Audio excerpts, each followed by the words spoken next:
بسم الله الرحمن الرحيم.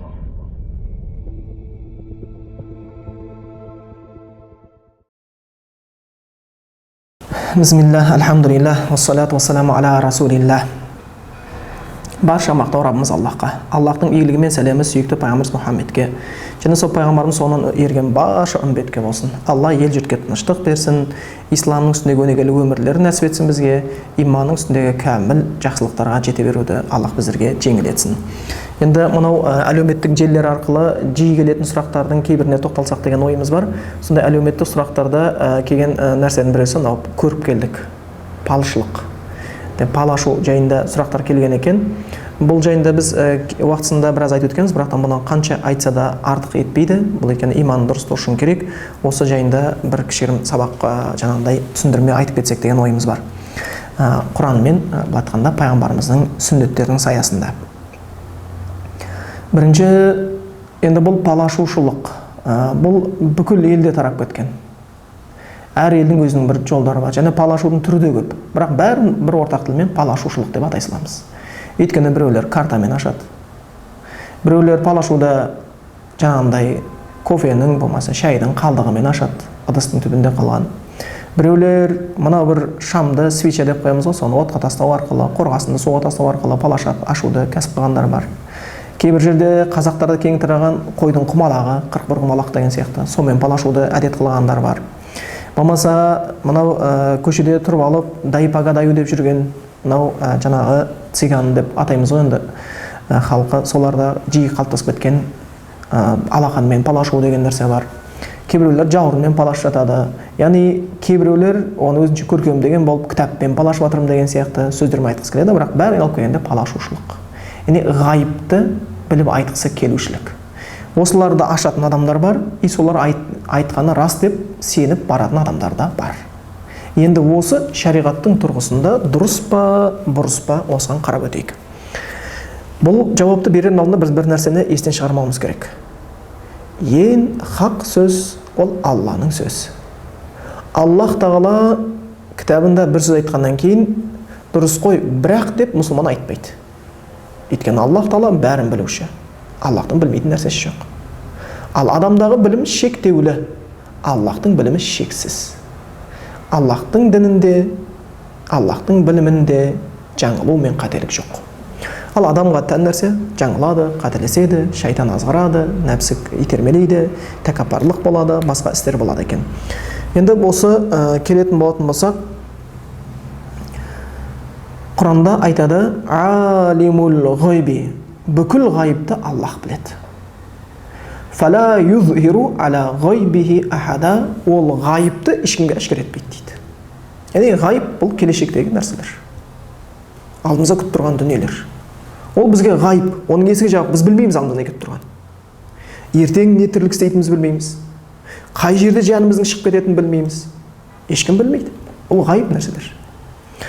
Оны Аллах, ол ғайыпты Алла ғана біледі, және ешкімге ашкер етпейді деген. Ондай болса, бұл аяттан түсінгеніміз, яғни Аллах тағала бұл ғайыпты қарапайым адамдарға айтпайды. Сол үшін мен ғайыпты білем деген адам Құранға қарсы шыққан адам. Адам болып табылады екен. Және де пайғамбар Мұхаммед Мұстафа саллаллаху алейхи вассалам жеткен хадистер бар бірнеше. Бір хадисінде пайғамбар айтады: «Ман ата кахинан», кім көріпкелге, палшыға баратын болса, «Фасаддақаху бима яқул», айтқаны рас, дұрыс айтады дейтін болатын болса, «Фақат кафара бима унзила аля Мұхаммадин саллаллаху алейхи вассалам», онда ол адам дейді, Аллахтың пайғамбары Мұхаммед келтірген дінге қарсы шыққанмен тең дейді. Пайғамбарымыз келтірген Құранға қарсы шыққанмен тең дейді. Алла сақтасын. Өте үлкен күнә. Аллахтың дініне қарсы шығып, Алланың сөзіне қарсы шығып. Иә, шынымен қарсы шыққанмен тең. Өйткені Аллах айтады: ғайыпты Алла біледі, басқа ешкімге ашкер етпеймін дейді. А бұл мен білемін деп отыр. Аллахтың кітабы мен дініне қарсы келіп отыр. Бұның өзі түсінген адамға күнә ретінде жеткілікті. Пал ашу шошынатын нәрсе, пал ашудың адамға барудың өзі шошынарлық дүние. Бірақ көп жерде адамдар қасиетті адам деп қояды. Ол бір әулие адам деп қояды. Келешекте жоқ. Еш уақытта Құдайдың Құранмен қарсы жүрген адам қасиетті болған емес. ол қасиетсіздік, ол Құранды сыйламағандық, ол дінмен дұрыс жүрмегендік болады. Сол үшін бұл жерде біз енді мынандай нәрселер туындайды. Олар кей кезде дұрыс айтады ғой деген сияқты. Тура осы сөзі пайғамбар саллаллаху алейхи айтылған. Пайғамбарымыз әйелі Айша анамыз айтады, пайғамбар саллаллаху алейхи бір кісі келіп айтты, мынау палшылар, көріпкелдер, ол енді араб тілінде кахин, арраф деп атайды. Палшылар, көріпкелдер туралы хабар беруін сұрайды бір кісі. Сонда пайғамбар айтады, лайсу бишей дейді. Олар ешкім емес дейді. Мән беретін адамдар емес дейді. Сонда сұраған адам айтады, Аллахтың елшісі, кей кезде олардың айтқанда кеп қалады ғой дейді. Сонда пайғамбар Мұхаммед Мұстафа саллаллаху алейхи вассалам былай деп жауап береді. Олардың сөзінде кейбір шындықтан келіп қалу былай дейді. Оларға жындар қызмет жасайды. Ол жындар періштелердің әңгімесін ұрлағысы келеді көкке шығып. Ұрлау оларға қиын. Бірақ бір сөз ұрлаған болатын болса, сол бір сөзге 100 өтірікті қосып, жаңағы палшыға алып кеп береді дейді. Бір ұқсастықпенен көптеген өтірікті сіңіріп жібереді дейді. Бұл сондағы мәселе деген екен дейді. Сол үшін олар шынымен жаңағы палшылықпен айналысатын адамдар, бұл үлкен қателікте отырған адамдар болып келеді екен. Пайғамбар саллаллаху алейхи вассалам хадисінде келеді, жаңағы пайғамбарымыз айтты, ман ата аррафан, кім көріпкелге барған болса, фасаалаху шейан, одан бір нәрсе сұраса дейді, бірдеңе көріпкел ғой, бірдеңе барады болса дейді, лам туқбаллаху салатун арбаина яуман, ол адамның 40 күндік намазы қабыл болмайды дейді. Намаз бұл ғибадаттың ең үлкені. Намазың қабыл болмайды деген сөз, ол адамға Алланың есіктерінің бәрі жабылды деген сөз. Дұғасы да қабыл болмайды, тілегі де қабыл болмайды, жолы да болмайды деген сөз. Ғибадаттың үлкені намаз. Намаз өтпейтін болғаннан кейін қалғандар ештеңе өтпейді. Яғни ол адам өз есігін өзі жабады.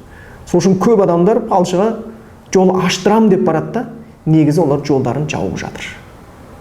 Бағымды ашырам деп барадыр, аштырам деп, негізі олар бақтарын қашырайын деп бара жатыр.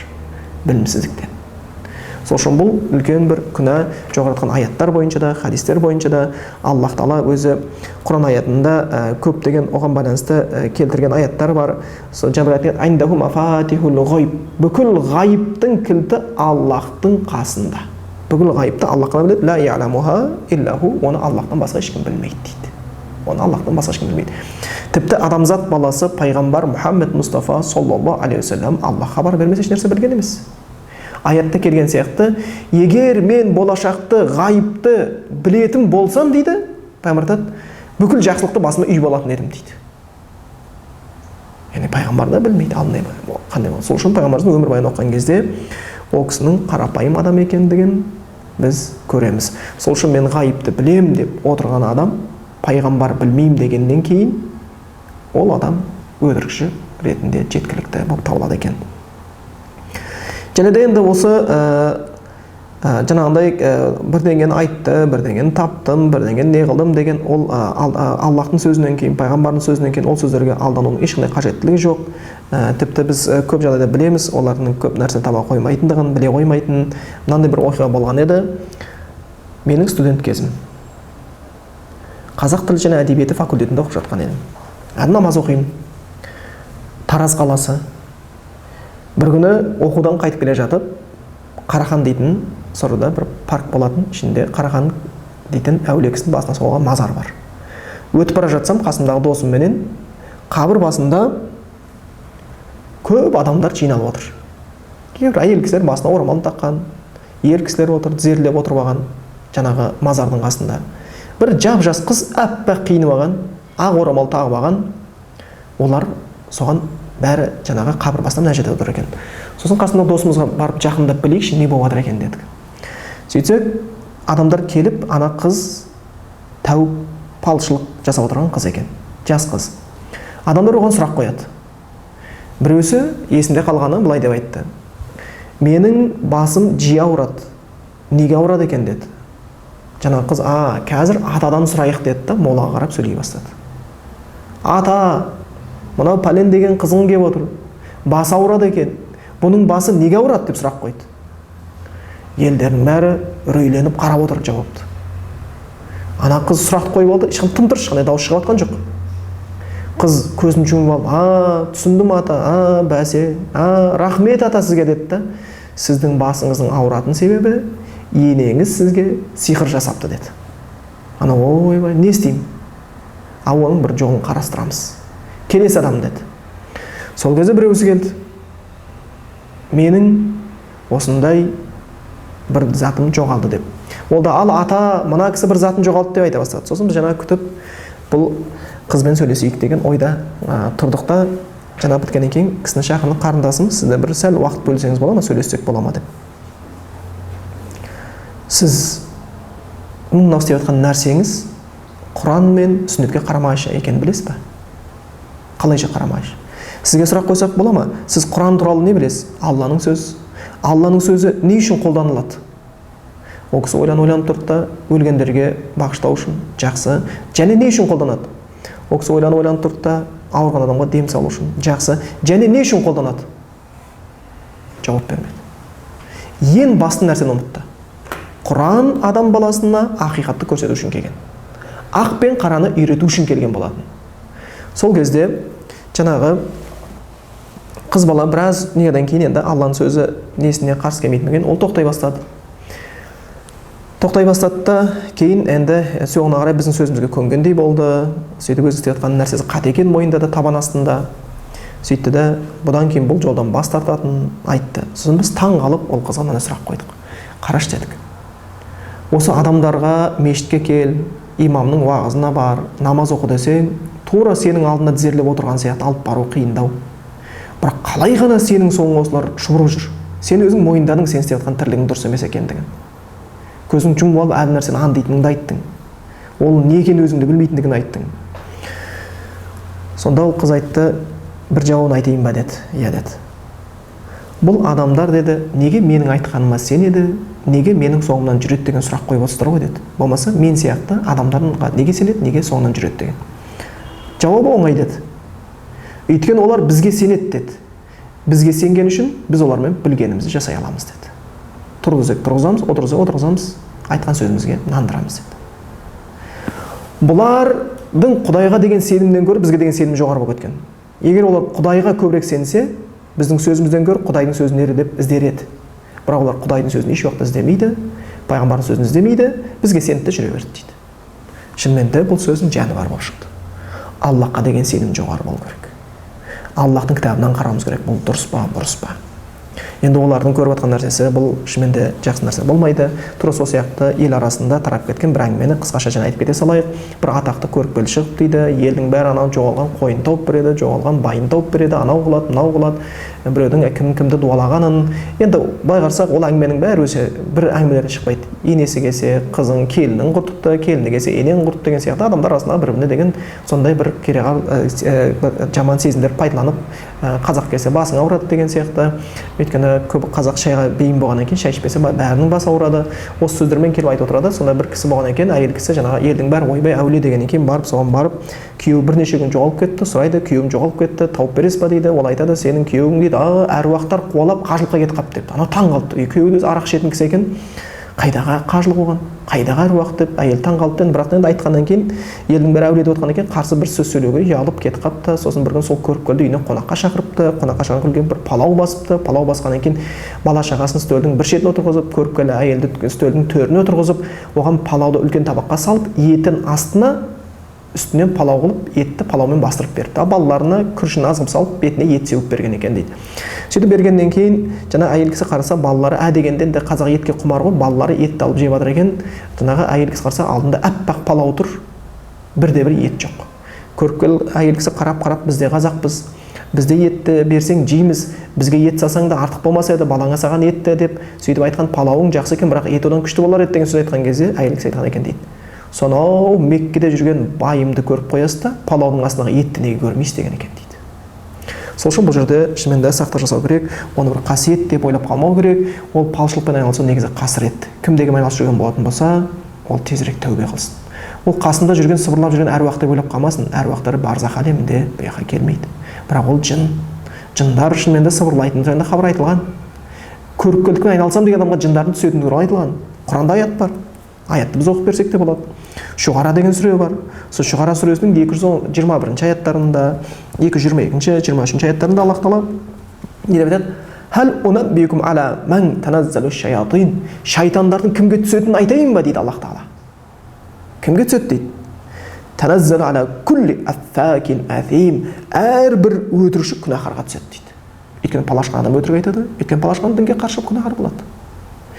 Юлқуна сам'a, жындар дейді. Періштелерден сөз ұрлайды да, палшыға кеп құлағына сыбырлайды дейді. Ва аксархум казибун, ол палшылардың көбісі өтірікші дейді. Бұл Аллахтың сөзі екен. Сол үшін палашам деген адамның үйінде жын да көп болады, шайтан да көп болады. Оған бар адамдарға жынды шайтанды жабыса кетуі ғажап емес. Сол үшін шынымен бұл палшылық шариғат бойынша дұрыс емес. Ғайыпты Аллахтан басқа ешкім білмейді. Әрқашанда адам баласы келешекке үмітпен қарау керек, үреймен емес, өткен шақтан өнеге ала білу керек. Сондықтан өзіне осы Құран мен сүннетті басшы тұту керек. Әрқашанда Аллах Құранда түскен ең бірінші алғашқы аяттары иқра бисми раббикаллази халақ, оқы, жаратқан Раббың атымен бастап оқы дейді. Яғни дінде сауаттылық керек. Оқып білу керек. Анау айтты, мынау айтты, алданып қалуға болмайды. Сол үшін және айтатынымыз, пал ашу ол қасиет емес, ол қасірет, өйткені ол Аллахтың шариғатына қарама-қайшы дүние болып келеді екен. Сол үшін палшылар өздерінің сөзін өткізу үшін, өтірік сөздерін, олар көбінесе исламдағы, діндегі әдемі атаулар пайдаланғысы келеді. Палын шашып жіберіп, менің ашқан палым емес, 100 пайғамбардың ашқан палы деп қояды. Алла сақтасын пайғамбардың пал ашудан. Мен жорған түсім емес, 100 пайғамбардың жорған түсі деп қойып, өздерінің бір сол нәрселерін апарып тенегесі келіп тұрады. Яки болмаса, жаңағындай пал ашатын болмаса, басқа алатын болса, алақанын алып тастайтын болатын болса, жауырын не алып құмалақ ашатын болса, бисмиллахир-рахманир-рахим деп қойып лақтырады. Ол дұрыс нәрсе емес. Бұның бәрі келген адамдарды айтқанында ішкізетін уына бал жағып берген сияқты дүниелер бисмилланы айтып отқаны. Сол үшін шынымен ақиқат Алла тарапта, ол нәрсемен алданбау керек, ол нәрсеге бейім болмау керек екен. Аллах та баршамызды туралыққа бастасын, күнәмізді кешірім етсін, ақ пен қараны ажырата білуге, ақиқатпен жүре білуге Аллах бізге нәсіп етсін. Субханакаллахумма бихамдика, ашһаду ан ла илаха илля анта, астағфирука ва атубу илейк.